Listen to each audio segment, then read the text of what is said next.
Greetings to one and all, it's your old buddy Jay here, coming at you with another episode of Countermeasures. I'm in the drawing room. I'm not drawing today, I'm actually going to take a look at this rather awesome book that I ordered not that long ago, about a week ago, and it turned up in a couple of days. So it's been sitting on my in the office, and I just thought that I'd have a quick blast through it. I haven't even opened it up yet. So it is the 2000 AD Art of Kevin O'Neill, limited edition slipcase edition. So I've got no real idea what I've let myself in for here, other than this thing is massive. Look at the size of this thing.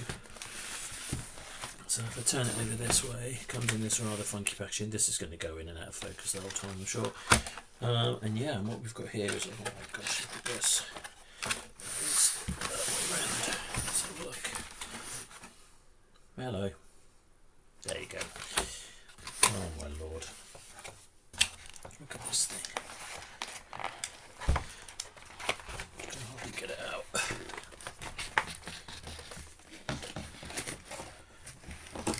Now, this book is basically it's like a summary of all the amazing work that Kevin O'Neill did when he was at the 2000 AD studios back in the day. Just look at this. I know that ring light's just catching on the thing there, but look, if I could do it like that. So this goes way back to when he was originally part of the 2000 AD team, doing a lot of illustrations. I was listening to a really good podcast the other day, which was on the 2000 AD Thrillcast, and it was an interview with Kevin, talking about his career right from when he was a wee kid, going through 2000 AD and then working with Alan Moore on League of Gentlemen and League of Extraordinary Gentlemen, I should say. And here we go. He's going to go out of focus again. Well, let's move it up a bit. Just the cover. It just looks awesome. He did such good work. The colours on this are absolutely immaculate. So this is the slipcase. Sadly, he passed away not that long ago, and left a lot of fans wanting more, of course, because he's a bit of a legend. The camera's just having a moment. There you go. But I think this might have been one of the last things that he worked on, or certainly spent any time on. Compiling a lot of his work into this book, and then look at these things. It's ridiculous. Let me just see if I can move this out of the way just a little bit. I've got about 20 monitors in this office. This thing is just beautiful. I love the format. The size of it's just huge. What I love about these books, I have the Todd McFarlane artist edition, which again is a massive book like this. It shows you the kind of full scale of what some of the pages are like when they're working on them, but also you get the opportunity to kind of blow these things up, and you can see all the work that's gone into this. And then this would all be screened and printed black, but you start to pick out the different pigments in the black pens that are being used. So this has obviously been done in a slightly different pen to this, and maybe brushes were used here. I just really love all that stuff. This thing is just epic. So Robusters, ABC Warriors, Nemesis the Warlock, Bonjo from Beyond the Stars. That's not one that I know very much about, but it's like all good artists. You kind of get into them and you realise they've got an amazing back catalogue of work. So just look at this stuff. It's just just epic.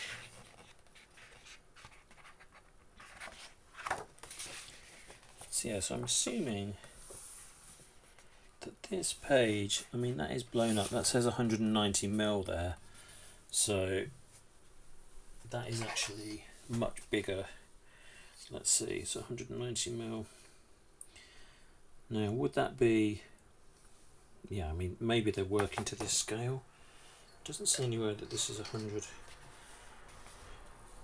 but I'm assuming that they're working at this scale and then it's reduced to 190. So the 190 have been the width of the old... Yeah, maybe. Old 2000 AD, maybe. Yeah, so that's 219. So they're just references for what size it should be. The writing seems to be this. All this hand lettering seems to be about 100%. So I'm assuming that this is the size that they were working to.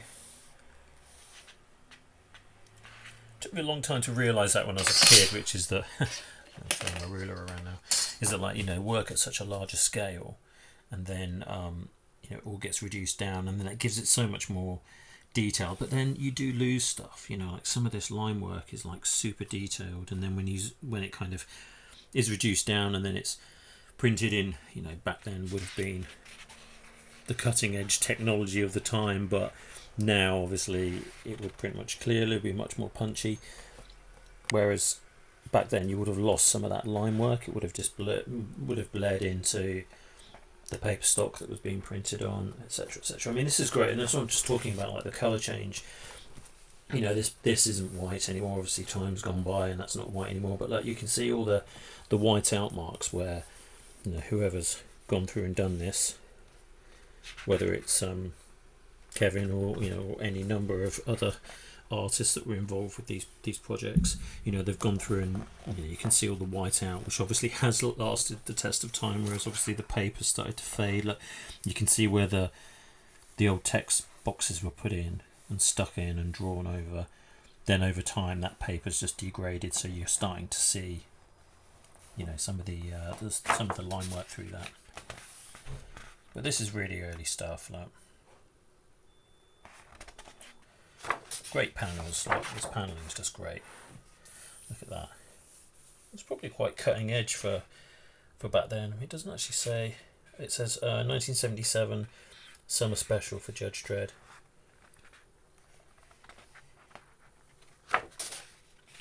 Just great pages. And I like how when these are printed, they don't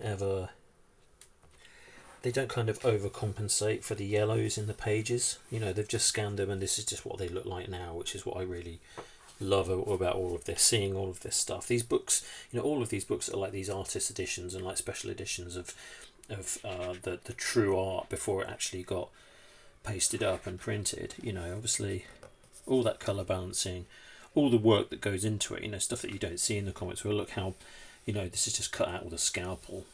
And then when it's printed, obviously, you don't see any of that line work. Well, hopefully not anyway. But even back then, so this is 78, Tharg's Future Shocks. I mean, the depth in that is just... I think quite sort of forward-thinking for the time, considering, we take this sort of stuff for granted now, where there's a lot of depth to the page, whereas, I would say kind of... early to mid 70s there was really some experimentation happening with that, but it wasn't really very commonplace. But if you look a lot of the 2000 ADs, when they first came out in that kind of late 70s early 80s, there was a lot of that kind of big drawing going on. Scale was something that I always loved about 2000 AD. That feeling of like you're this tiny, if you're putting yourself into this story, you're this tiny speck in an otherwise much larger universe, and they did that with scale. I mean, look at these things, just beautiful. So that Robustus cover, what does it say? It says June 100 issue, not sure. But just this would have all been dip pen.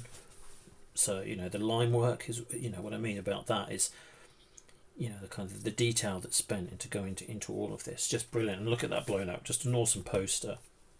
But again, when it's reduced down, it loses some of that quality, but actually it also makes everything else much more intense, you know, much more deliberate. That's where you look at some of that art back then and you're just like, how did they even do that? And you know, it's all about scale, I think. So these are coloured up, so I'm assuming, I don't know how they would have coloured that. Acrylics maybe? It looks a bit washed out, so maybe not. A bit too vibrant for watercolours, so it's probably acrylics. You know, it was the 70s, so probably anything that was laying around. And the thing about, you know, if you ever draw comics, I do draw comics myself, and you know, well, the one thing I do know about them is that you can quickly do a sketch of what the page is going to look like and quickly do those layouts, but when it comes to doing the finished thing, the amount of time, look at how much detail is in this.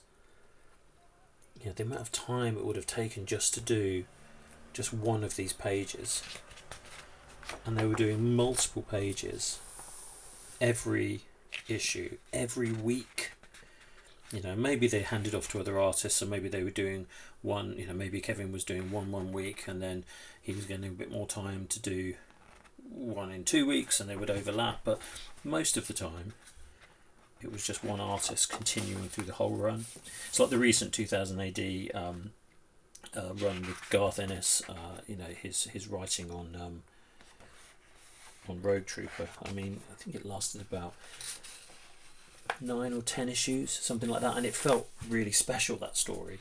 You know, sort of the more recent one, it felt really special. You know, you look at it and you're like, the art's really sort of very traditionally Rogue Trooper, and the story's very traditionally Rogue Trooper, and you know, really interesting stuff.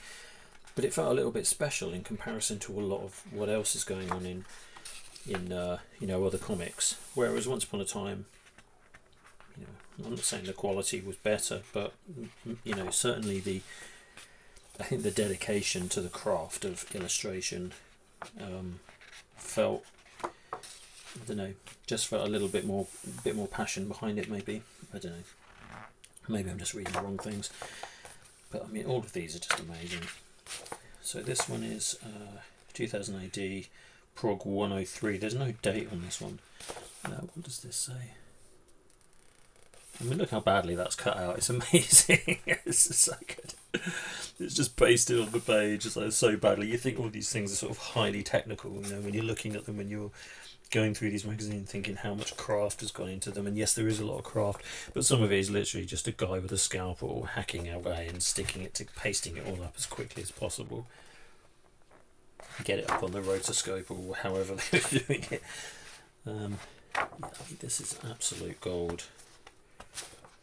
And also the quality of the paper of all of this stuff is really good as well. I don't think you can do kind of a book like this and not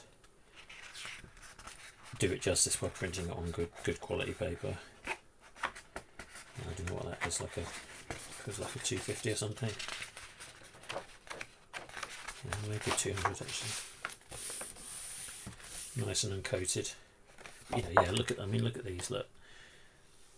You're seeing the illustration through that paste up, but also you're seeing the text that was behind that as well, where they've updated it and changed it with something new before it went to print. And it's those kind of qualities in these you know, these editions that I just really love. All that. I'm not going to waffle on for too long, but I reckon I could get a good hour out of just going through this, to be honest with you. I mean, all of this, like the use of blacks and everything, just really nice. You don't have to have so much detail in every illustration, you know, just something simple like that with a, you know, sort of duotone background on it, that kind of half tone. Always like all of that, you know. And what I love about 2000 AD, and also, you know, being born in 1977, I have a sort of kinship with, you know, as I was growing up, the magazine was obviously becoming what it was becoming, and you know, turning into this kind of juggernaut. And so many illustrations, every now and again I'll just see another illustration from that kind of period in the 80s that I'd totally forgotten about, and it just hits me and reminds me that yeah, I had that on my wall, or that was an issue that I read again and again, and just really, really cracking stuff. Look at the amount of work that's gone into this. It's insane. In a time when being a cartoonist, being a comic book illustrator, it wasn't kind of seen as being such a kind of prestigious job or position as it is today. I was listening to an Alan Moore podcast the other day, and he was talking about how, when he left school and he didn't get a very good write up from his his teachers, as he was a little bit of a rogue, obviously, and still is.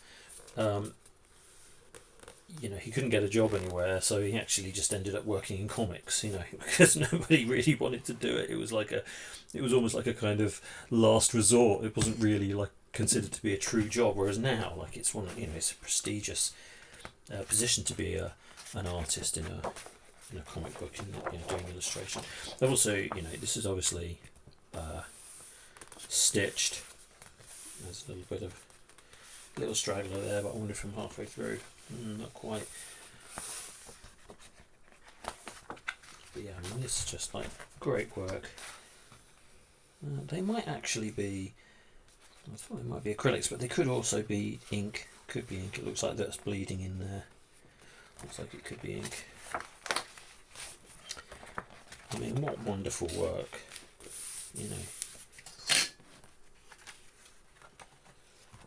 And how do you, this is just a cross section of the best of, I think Kevin himself had some involvement in choosing what these were going to be, his favourite pages and things like that, and I'm sure it had a lot of involvement from other people, from third parties, but this is just like a tiny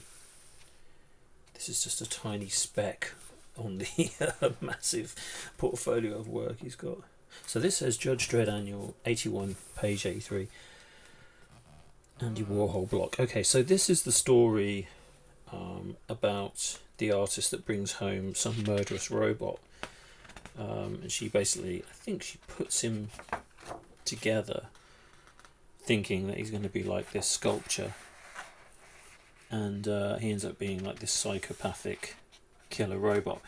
And that was a problem that they had with that film Hardware back in the day, because it just ripped it off wholesale, basically. I can't even remember the name of the director, but he's never really acknowledged the fact that that is exactly what happened. It was 1981, so it'd been around for a while. I think Hardware came out sort of towards the end of the 80s, and it's basically exactly the same. It's a sort of post-apocalyptic future where this person finds a load of junk in a junk heap, welds it all together, and it ends up being this psychopathic robot that comes to life and tries to kill them, which I just think as a concept is just a brilliant idea. I don't know who wrote that, actually. I wonder if it was Pat Mills. Rogan, okay. Neil was involved with it as well. Obviously not just doing the art. But I think they settled. I think the guy never, who directed the film, I can't remember his name now, but never acknowledged that was where his ideas came from. But I think Kevin got a payout. I think maybe a small amount. Probably didn't justify exactly the amount of work that went into it, but at least they acknowledged the reference. Love a Christmas cover. I'm working on one of those at the moment. Nothing like a great big alien in a Santa outfit. That's what I say. But it's just like all the details in here. Like, so this is your issue you've got going on here, but then you've got all these kind of side characters. If you can quite see that, side characters is like a crazy little rat thing. Just all these little. There's a snowman here punching another snowman's head off. Just really lovely work. No, I like all these robots, and you can see here that basically they would have printed out the text, cut it out, pasted it in, and then it looks like the words that have been bolded, you know, like they do in comic books, where you've got the emphasis on that particular word in a statement. Looks like it's actually been highlighted in some kind of pen rather than having bold and light. Probably wasn't such an option back then. I mean, maybe it was, who knows, but maybe this font didn't have a bold weight, so rather than not use the font that they wanted to use, they just went in, because you can see that bleeding is probably from marker pen, and just over time it's just, you know, the paper that would have been printed out on would be like your, you know, a much worse version of the printer paper that you can get in Tesco's now, you know. So it probably held the ink for long enough when it was printed, but then for the last 40 years it's slowly been bleeding in. That's where you're getting that kind of blue aura around that copy. So now kind of getting into the stage. So what year is this? This says 2000. I can't quite see what the date is on that one. Well, it's 86. Okay, obviously the giant 86 probably should have given it away, but so 86 has taken this long. So from 77 to 86. So it's taken like 9 years to get to a point where this is starting to be the style that I really remember Kevin O'Neill's work being like. You know, from this day on, this feels much more like martial law style illustration. You know, you look at some of this and it's like, I think if you had to guess who was doing it in a quiz at this stage, maybe this is a little bit more telling, feeling a little bit more Nemesis. But you know, you had to guess, you probably would struggle a little bit at this stage in terms of the style. But then you get to this point and it's like everything starts to feel more kind of like cut out, sort of 2D, if you like. You know, I mean, that's what I loved about it, is like you've got this kind of almost sort of 2D plane of the helmet being flat here, but then it's just curved around the back to make it feel like it's fitting around. Then you've got this very sort of front on kind of flat shoulder, and then you've got this, all the muscle texture bringing it around, and then it's almost flattened out again here, but the texture of the trousers just give it a little bit of, you know, so there's like two planes being played with there, but then you've got the perspective of the arms, which is, you know, so it all feels kind of disconnected, but when it's put together in this way, it just really works. You know, like all this lighting from below, and they're just different sort of techniques that you try and get out of your penmanship. Yeah, but then again, so in amongst all of this, you've got stuff going on, but then you see a panel like this. You know, if you took Dredd out of that for a second, that could be a part of martial law, you know, that kind of comic style. And what is funny as well is that you see the depth, how much time goes into putting this all together. And then, you know, because part of being a good artist in these kind of weekly comics, I think back then wasn't just about the quality of your work, it was also about the speed and how fast things can be produced. So you've got pages like this, you know, where there's a lot of detail and depth and consideration about the direction of where this is being filmed from, where the camera sits and over the shoulder, and, you know, big kind of pull out moments and side shots and things like that. And then you've got something like this, which is a bit like, it's almost, this page feels really rushed, like how much less detail there is in it, almost like this was drawn at a much smaller scale. The weights are a little bit all over the place, like some of this isn't quite finished, you know. I mean, that is an advert for fleshy menthol flavoured medicated sweets, so it was obviously just a quick blast through, in comparison to, you know, the time spent on these. So this is, like I said, you know, for me, Kevin O'Neill was always about Nemesis the Warlock, you know, which you can start to see a little bit of this going on here, and these crazy like Salvador Dali like surrealist illustrations where it's all going a bit off piste. I operate on my own brain. Just brilliant. Okay, so this is back to the inner spread where it's like, I was talking about the pen work. I think that pigment is from a permanent marker, so that's what it is. The actual colour has drained out of it, but what's left is the permanent purple pigment, which you don't want to say too quickly. Yeah, I mean the detail in this is just insane. And as I say that, I turn to probably what's the most simplest page.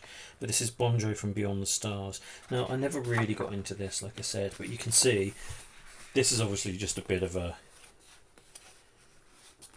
a bit of a kind of side project.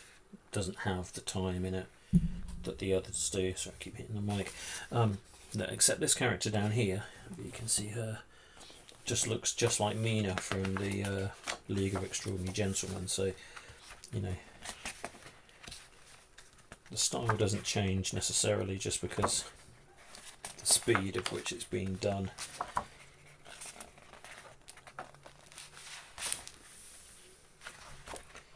Yeah, I mean, like, maybe not his best work.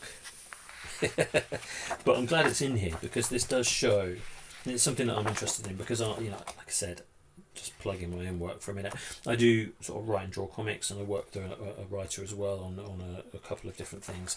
And when you've got time, when you've got all the time, you want to make something beautiful. You want to do something like this, which is just like so impactful and so interesting. But sometimes you end up here, because of time. So, maybe if it is a side project and there's no budget or whatever, then that's kind of where you end up. We've got Kenny Everett in here. It looks a bit like Kenny Everett anyway. Love a bit of, okay, so this is the 2000 AD. I don't ever remember the 80. Okay, so we've gone back. And you've got some sort of ABC Warrior reference there. First release, Terror Tube. Okay, so the Blitz. That's the Blitz spear, right? I'm dragging deep, and this must be Deadlock. Alright, so this is Torquemada, who is Nemesis's. Yeah, so this is Pat Mills, Kevin O'Neill, Steve Bott. So this is like the start of the Terror Tube.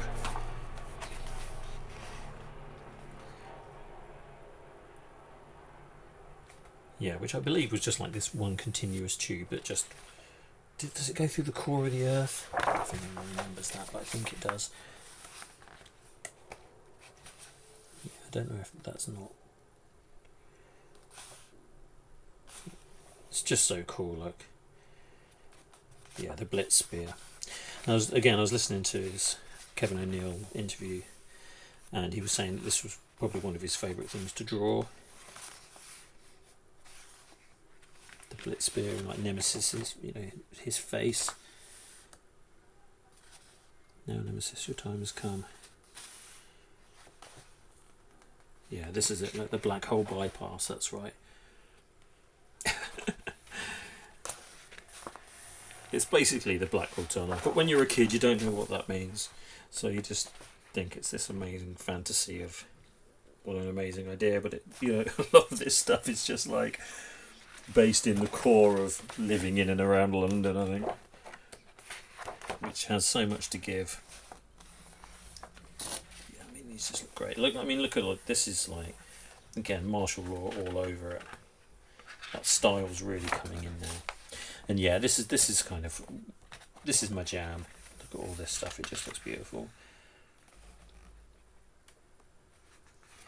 And what I also liked about all the Nemesis stuff is that it started to get some of these little kind of little bits of graffiti. Like it says bleed 'em and weep, and it says only good alien, and then you sort of make it the rest is a dead alien, and so all this kind of little bits of graffiti that sort of go through, are dotted around the place. Like on the detail of all of this, you might see something just sprayed on the wall, which is could have been like a political comment that week, or all that kind of stuff. And I feel like that's something that then went into overdrive in martial law, where they had like fear and loathing on his chest, and all the graffiti that was in the city and things like that, which I feel like such an essential part of that storytelling. Like the story itself is great, the dialogue itself is great, but as an artist you can kind of just draw what you're given, but then being able to pepper more things like that, you know, graffiti or kind of sculptures and things like that in there to kind of have a bit more world building, I think it's just really, really, really exciting. Just these little comments here, just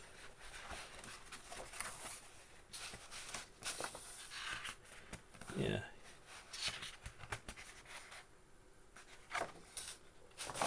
Here's obviously full colour. I'm used to reading Nemesis in black and white actually.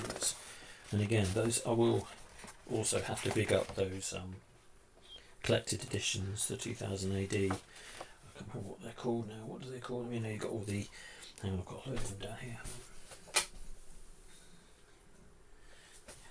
Yeah, just the you know, Bad Company and Judge Dredd. You can get them all in collected editions now, and they've got all of the Nemesis stories, which I reread not that long ago. They're just brilliant. But look, so if you look at this page, so this is A1 size as all posters.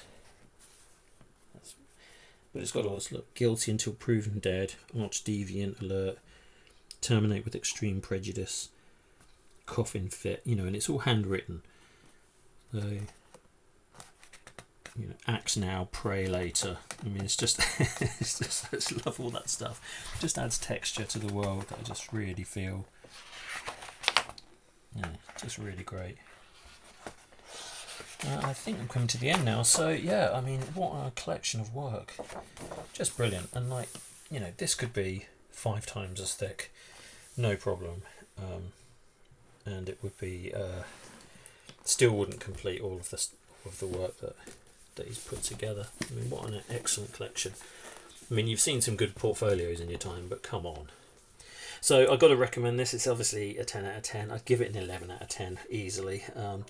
Yeah, just really, really brilliant, and I'm probably going to do a few more reviews of these. I haven't actually reviewed the artist edition of Todd McFarlane's Spider-Man, so I'll probably do that at some point.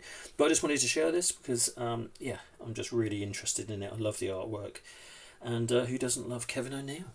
So yeah, without further ado, thanks very much for watching, and be good, stay safe, and be kind to one another. Peace out, we gone.